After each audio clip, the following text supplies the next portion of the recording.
Okay, I want you to picture this. You've got a huge assembly, thousands of beings all gathered together. The air is totally still, just buzzing with anticipation. And then, out of nowhere, something truly extraordinary happens.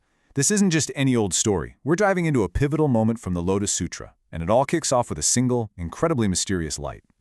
And that's the central question right there. A brilliant, kind of inexplicable light just shines out from the Buddha, right from the spot between these eyebrows. And we're not talking about a little flicker, this is a full-on cosmic event. So the question that's just hanging in the air for everyone there and for us is, what on earth does it mean? The original text really drives home the sheer scale of this moment.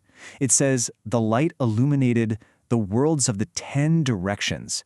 I mean, just think about that. This isn't a small thing. The light is bathing entire universes, revealing everything from the highest heavens down to the deepest, darkest realms.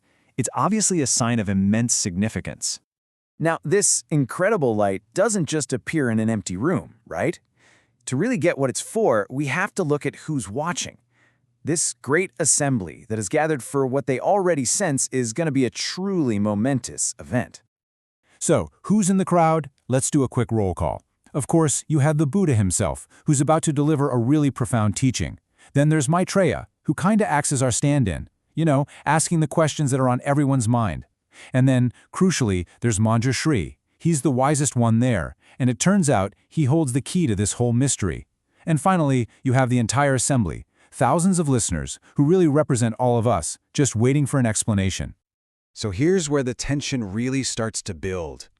Out of this entire massive crowd, only one person recognizes the light for what it is, because you see, he's seen this ancient sign before. This creates this really interesting split in the room. For pretty much everyone else, it's this wondrous but totally confusing supernatural event.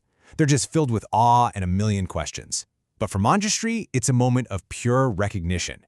He has seen this exact sign in the distant past, and he knows precisely what's coming next. And this is the turning point we've been waiting for. Manjushri sees all the confusion rippling through the crowd, and he steps forward. He's about to reveal the light's true purpose, shifting everyone's focus from the mystery of the sign itself to the meaning behind it. The great teaching is coming.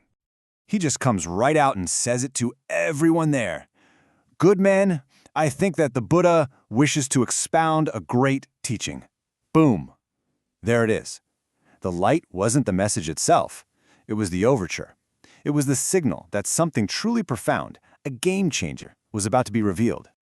But Manjushri doesn't stop there, and this is the really cool part.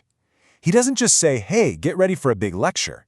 He uses these three incredibly powerful metaphors to describe the quality and the impact of the teaching that's about to happen.